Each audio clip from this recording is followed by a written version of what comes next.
So welcome to Brokenomics, and today I'm joined by a very, very special guest from the NFT art space. His name is Darren Kleine, also known as DKLEINE. I pronounce it really well because I'm Dutch. You really do. And he's well known for his pop art NFTs, but he also runs a very popular podcast called the Fungable Podcast, and he has written for Cointelegraph. It's really nice to have you on, Darren. Thanks for having me. It's fun. I'm not usually the guest on these things, so it feels kind of weird. Okay, that's good. Because with NFP, I'm interviewing people all the time. But yeah, so you're a bit out of your comfort zone. Well, I wouldn't make those questions too tough on you, anyways. Thank you. It would be great to get your views on NFTs as an artist. But maybe could you tell us a little bit more about how you got into crypto and then into NFTs? Yeah, absolutely. It was probably about 5 years ago now. I'm a teacher and I get the summer break and my wife has to work though. And my kids are grown up and they're working and I get bored. A lot of my friends are working. So it's like, okay, I got to do something with my time. I don't want to just waste my summers away. So about 5 years ago, I started learning about crypto because I just was like, I got to do something with my time. And I just loved it. I was pretty much a Bitcoin maxi for a good year or two where all these shit coins were coming around and I'm like, these are all crap, right? But yeah, Bitcoin was my big one. And I started writing about what I was learning about it. And I just did it on a blog on Steemit, which was kind of popular at that time. It got taken over by other parties. But anyway, that was a great place to start. I started writing there and just writing about what I learned. I just wrote about mostly Bitcoin and trading and market conditions and so forth. And some marketing teams saw my writing and really liked my style of writing. And then they hired me to do writing for them. And it was very little money. Like they were paying me peanuts, right? But I was excited. They were not paying you in shit coins, right? A few shit coins entered my wallet during that period of time. Yes. Nice. Probably the most prominent one was probably Vertcoin, which at the time I thought was really cool, but it's pretty much disappeared into oblivion. Never heard of it, man. I think you can trade it on Bittrex still, but anyway, not a lot of volume there. But then after doing that writing, I saw a tweet from the editor-in-chief at the time of Crypto Briefing, and that was John Rice. And he was tweeting that they were looking for writers. And I thought, why not show him my portfolio, right? And so I did, and he really liked the writing. And so then I worked for Crypto Briefing for a period of, I feel it was about a year something. John Rice moved on to Cointelegraph. And so then I was like, hey, John Rice, Cointelegraph, you guys need writers, right? So I ended up writing at Cointelegraph. And that was amazing to be able to write for such a great organization. I'm a freelance writer, so I don't always write for them. But it's a great organization. Anyway, I ended up writing a column for Cointelegraph called Journeys in Blockchain. And that was a phenomenal experience because the whole point of it was to interview prominent figures who had entered into crypto and kind of how they got there. And I was able to kind of have a nice personal touch to the writing, and my interview style was really good. Like people would tell me stuff all the time that they're like, hey, I really shouldn't tell you this, but blah, blah, blah. But they were just comfortable talking with me. Right. And so I had really good experience with that and wrote the column for them. But I just enjoyed that interviewing part so much that I started doing this podcast, this non-fungible podcast, or NFP with DKLEINE. NFP. That's what I call it. Kleine. Nice. But anyway. So how did you then roll into becoming an artist, right? Because you've been writing. So becoming the artist came because with Cointelegraph, I was assigned to write about a story with an artist whose name is Rob Ness. And at the time, he was very prominent. He still is very prominent.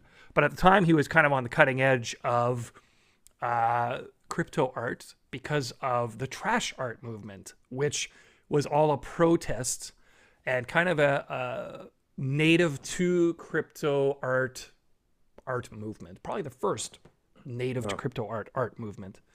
And it was kind of a similar kind of response as, say, like the Marcel Duchamp urinal turned into a fountain, right? And so I drew that parallel and wrote about that in this article called Immutable Trash, and looked at how there were these parallels between early 20th century, you know, art that was kind of going the route of like Dada, and seeing how that was happening in crypto art. And of course, Robness was removed from the Super Rare platform because there were some copyright concerns there. On Super Rare didn't want to deal with that liability stuff, and so basically he was removed from the platform.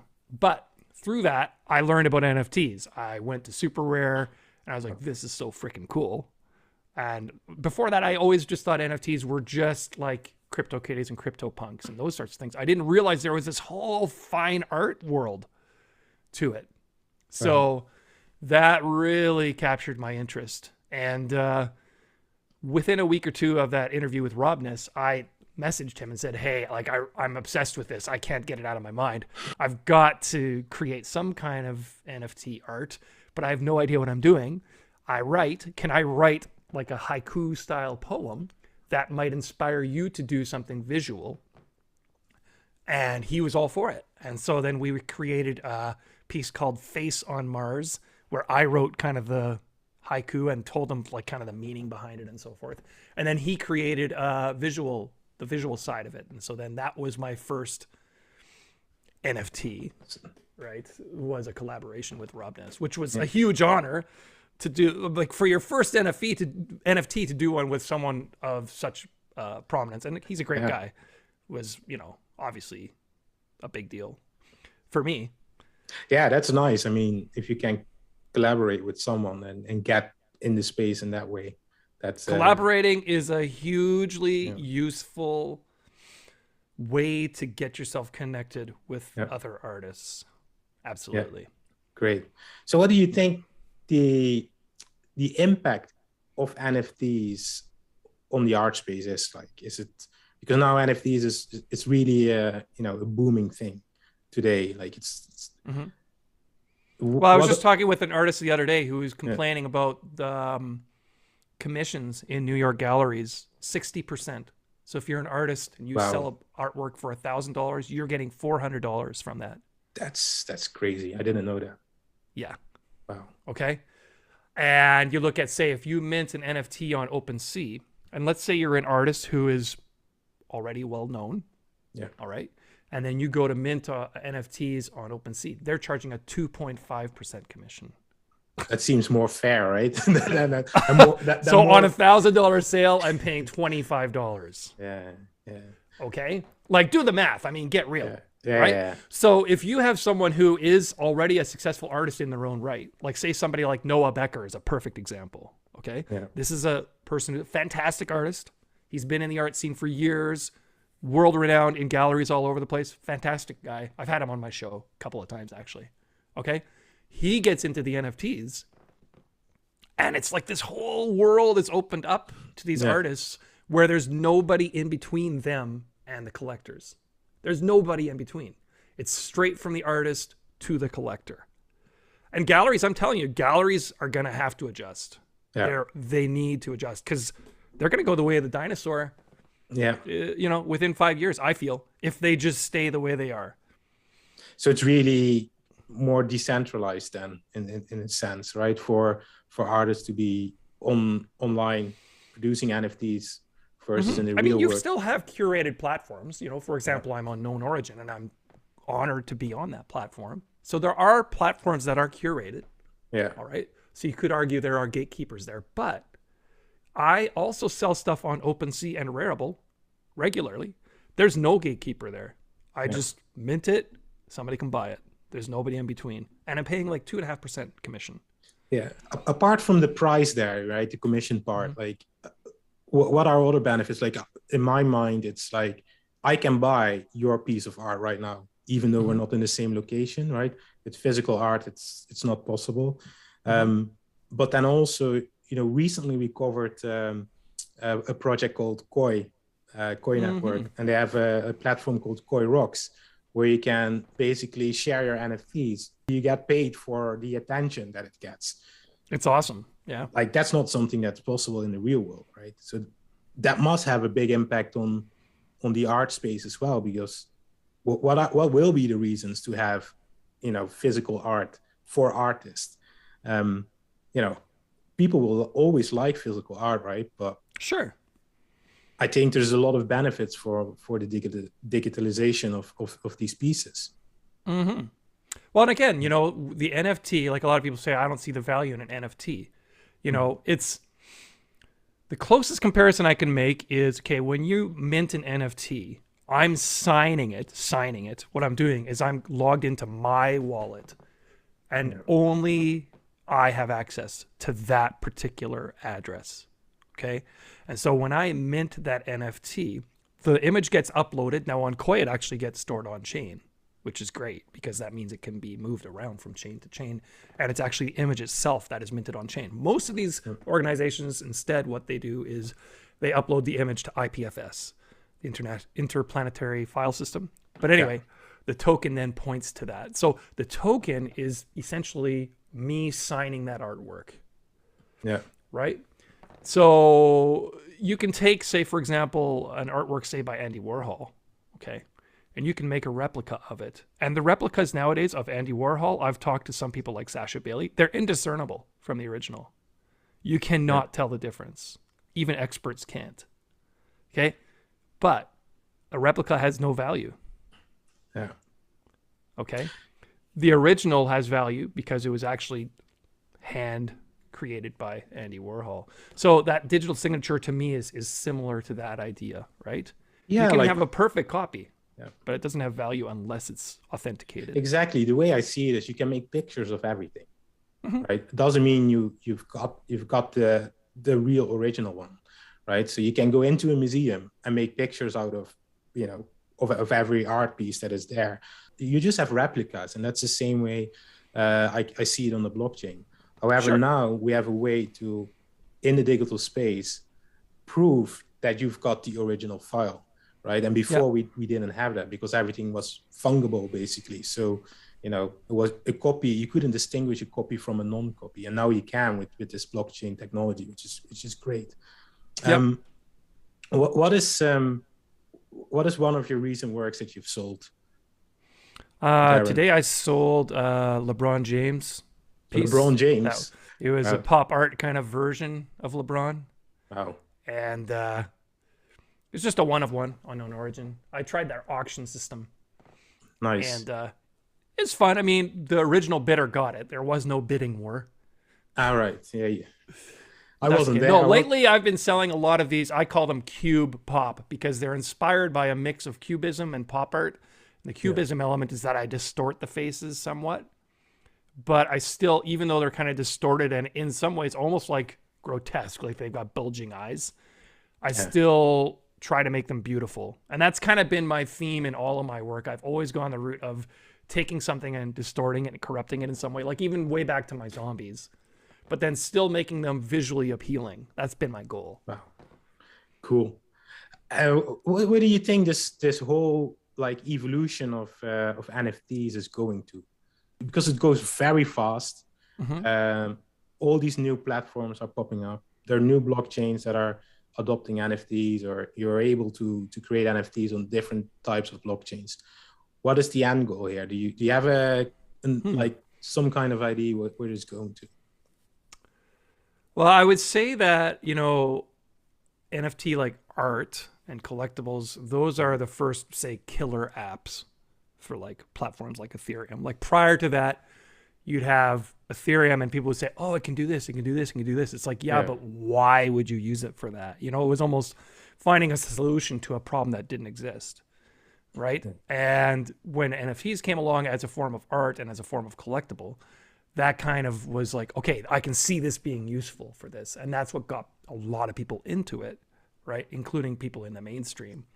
And I think that mainstream just grows. There will be more killer apps. There will be more things where we go, why isn't this being done on blockchain, right? And you look at, for example, some people are down on the environmental issue with Ethereum, but I'm sorry, compared to transporting art or physical goods here, there, and everywhere, sending someone a digital copy, that's way more efficient, right? So True. I think there are efficiencies there that we will see emerge over time with NFTs that it's not there yet. You know, like if you look at Ethereum, it's not as efficient as it will be in some time. And there are really efficient blockchains like Tezos, Arweave.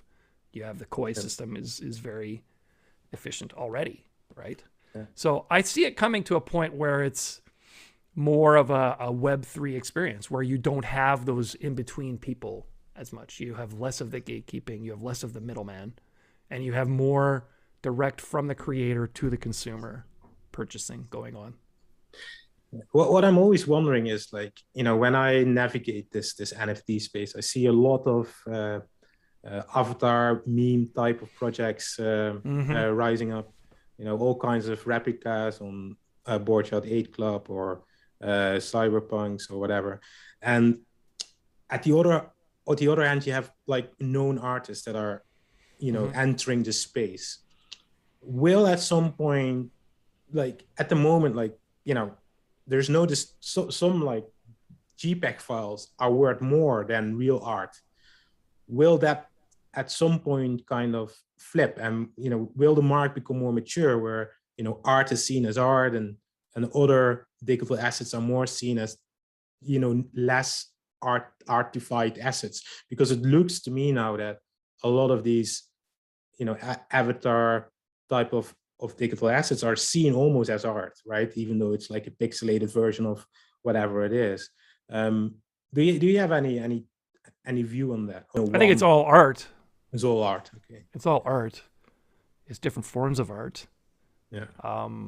Like I was saying, when I first entered into the NFTs, I thought it was all stuff like CryptoKitties and CryptoPunks. I didn't realize there was that whole fine art side. But that's not to say that CryptoKitties and CryptoPunks aren't a form of art.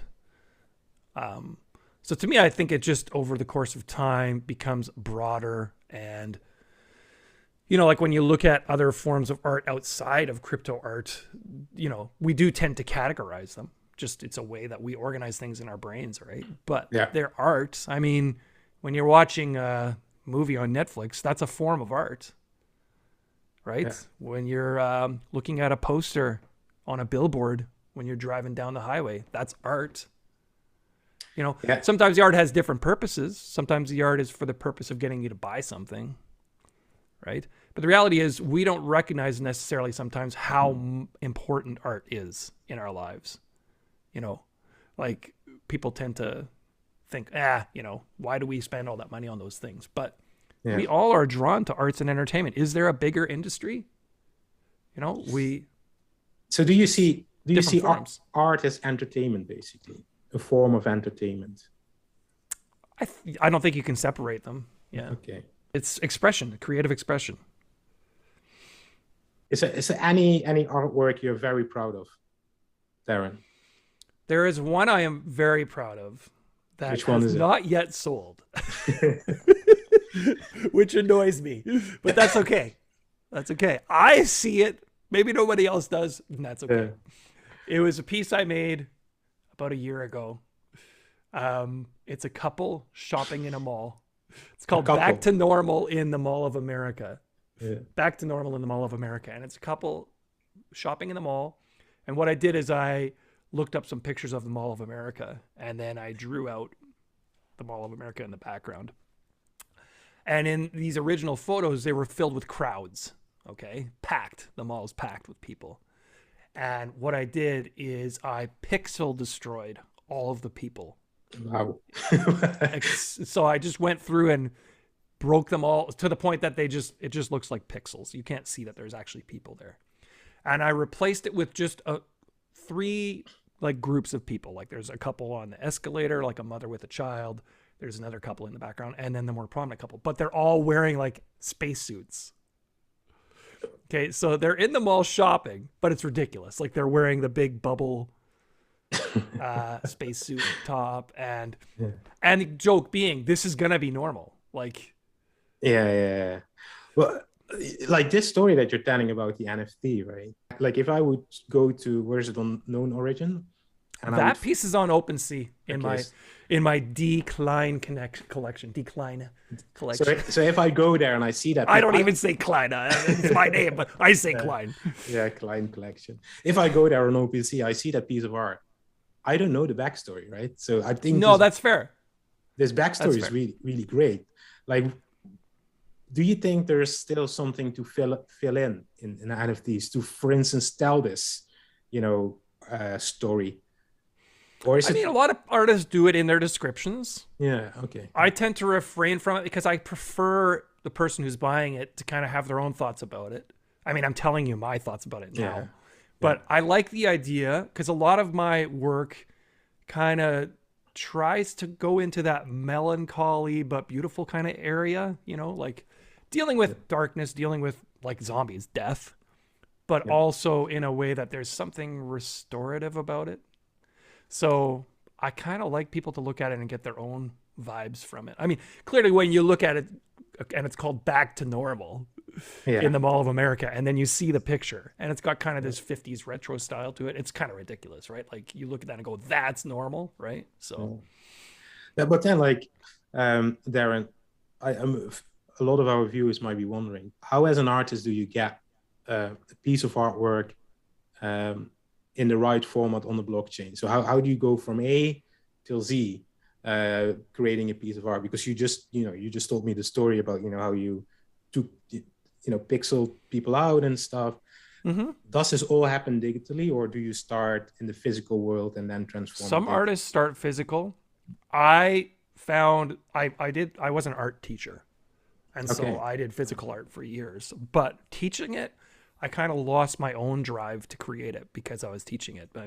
I'm guessing other people have had the same experience. It's kind of like the mechanic who never fixes his own car. Yeah. Right? Yeah. Because you do it at work, and then when you come home, you're like, I don't want to do what I do at work at home. You see what I'm saying? Yeah. But the digital art to me felt kind of refreshing and new. And actually, I just started with my Note 10 with a stylus. One of these dealies. Yeah. And I started with that. And my first few months of artworks were all done. In fact, the Back to the Mall of America, Back to Normal, was done on my phone. And it's actually a great little phone for that. Like there's been times literally where I remember I was getting my tires swapped for winter tires here in Canada. And so I'm sitting there for an hour and I would draw something and then go home and sell it. Nice. But anyway, so you draw on there. When I was using this, I was using a free app called Autodesk Sketchbook, I think it's called. Okay. And you would just download the PNG file. I would always just put it on like Google Drive or whatever. Yeah. Dropbox, right? And from there, I created an account. I think I started with Rarible was my first one. Okay. And so I created a wallet, and you just literally, with Rarible, there's no barrier. There's nobody giving you permission to do this. You make an Ethereum wallet from MetaMask on your Chrome browser. Yep. So you go to metamask.io, make sure it's the real one. Okay? Yeah. I think you got to put a few dollars in there, because you got to pay for minting. Yeah. Minting's kind of expensive now, but how expensive is minting? Let's say for one piece of art. Right now it's high. Right now it's $50 or $60. It can go up to $100. Okay. Having said that, there are solutions to that. For example, on OpenSea, you can use the Polygon network instead of Ethereum, and it's supported in MetaMask. So if you go into MetaMask, you can switch to the Polygon network, and you can mint there for pennies. Also, Koi. The Koi network is virtually free, like literally pennies. They have a free faucet there. So if you go on the Koi network, you can sign up there and you can start minting for almost nothing. It's super easy on Koi, right? Because you just, it's a drag and drop basically. So if you have your file ready, you can just drop it in. And, I mean, it's a little slow because it uses that gradual consensus mechanism. So it doesn't like instantaneously show up. You got to wait probably an hour or so before it shows up. But I mean, who cares, right? Darren, do you invest in artwork? I buy art. Mm-hmm. Yeah. If you look at my collection, you'll see I picked one up just the other day, actually. I think the artist's name was Mark VS. Let me check. Right. Yeah. Mark VS, MARCVS. I picked up one of their works the other day on OpenSea, and I just really like the expressionist style of that artist. So every once in a while, I'll just pick up something. How does it happen? I don't buy a ton of them. Yeah. How does and I'm not into buying avatars at all. I don't buy profile pics. I've got a few you can buy from me. But I wish I had bought some. But how do you find your artist? Is it, you're just, it just happens randomly, or are there certain sources you follow, like other certain Twitter. websites? Just Twitter? It's all via Twitter. Well, and of course, my podcast, I get to know artists from that too. Yeah. So there are a lot of artists on your podcast, right? Yeah, I've done about 120 shows. Wow. Yeah. I will definitely drop a link below so that people can check out your podcast, because that might be a good entry point for you to get used to the art space. I haven't just had artists on. I've had some celebrities on. I've had Gary V on the show. Who is that? Gary V. Gary Vaynerchuk. I'm joking. You made this joke the other day. That was kind of surreal. Basically, what happened with that was he tweets out, "Hey, I'm getting into NFTs. Which podcast should I listen to or talk to, or maybe I can be on one," kind of idea. And some of the people who followed me said, "Oh, you should go on DKLEINE's podcast." Nice. NFT. Yeah. And so he's like, "Okay." So here I am messaging Gary V. It's like, this is so weird, but yeah, it was awesome. I showed it to some of my students one time, and they were like falling out of their chairs in amazement that I had him on my show. he buys a lot of NFTs, right? So yeah. So he might buy one. Did he buy one of your NFTs already? I don't believe he did. Yeah. Do you know if he did? I will DM him on Twitter and ask. Yeah. What's up? Yeah. That's kind of this tricky area where you're like, okay, like I have to promote my art, but I don't want to be like shamelessly shilling it, like buy my art. I will shill your art right now. Because usually we do a giveaway on the channel with videos. So we spoke about it. Maybe we could give away one of your pieces.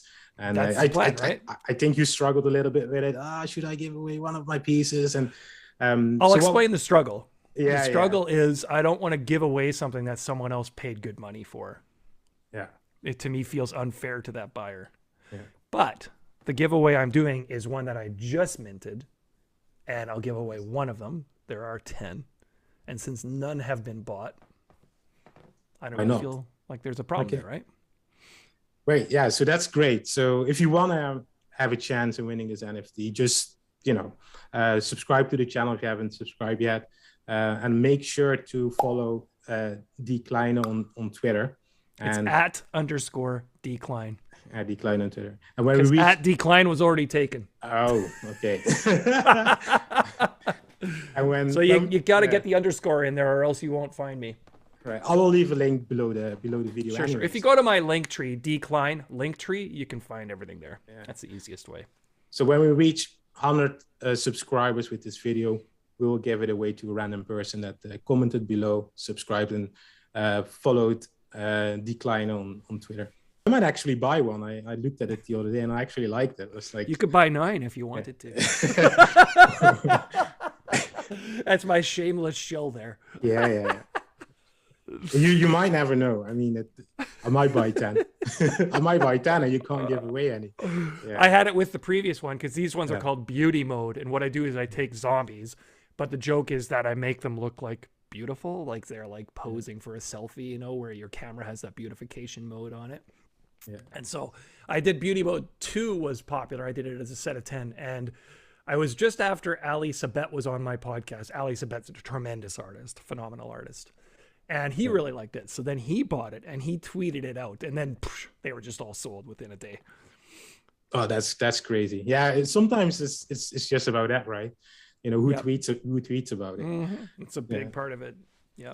So my last question, Darren, how can people start becoming an artist? Like you started, not creating NFTs to finding someone to then now creating NFTs. If I want to start with NFTs, what would you suggest for me?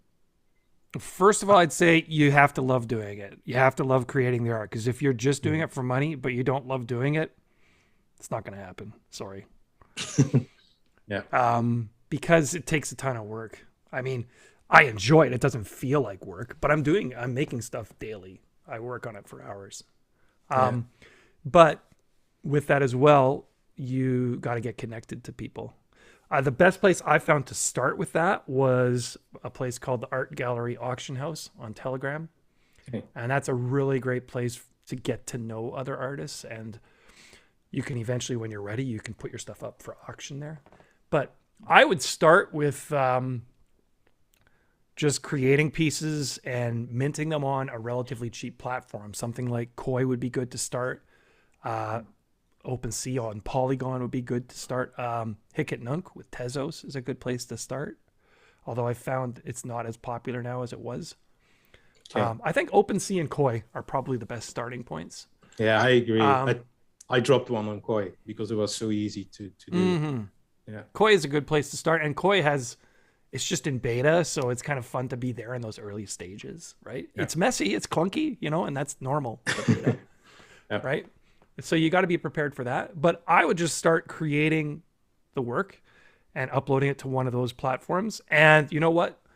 Don't worry about sales, because to get noticed in the first month or two of being around is super hard. Pretty tough. Mm-hmm. You have to get connected to people because people want to know the person behind the artwork. You could be a fantastic artist, but if nobody knows you, it's very hard to sell. Yeah. So it's connections, and you need to love it, right? That's basically what it comes down to. Wow, nice. I'm totally addicted to it, so that's not a problem for me. Yeah, or you should be addicted to it, like with everything. Where can people find you, especially your podcast, right? Is it on which platforms is it? It is hosted on Cointelegraph, but the most recent episodes aren't always populated there. Like once a month or so, they get them populated on Cointelegraph magazine. But if you want the latest episodes, you can find them on Spotify, Apple, Anchor, pretty much any major podcast platform. It's called NFP with DKLEINE. And cool. You can also find it in my link tree. Nice. I'll leave a link below this video. Okay, thanks for having me on. I think it was very useful, very interesting as well. And thank you for having me. It was fun. And anyone, if you want to win that NFT, make sure to follow Darren on Twitter, and see you in the next one. Awesome. Take care.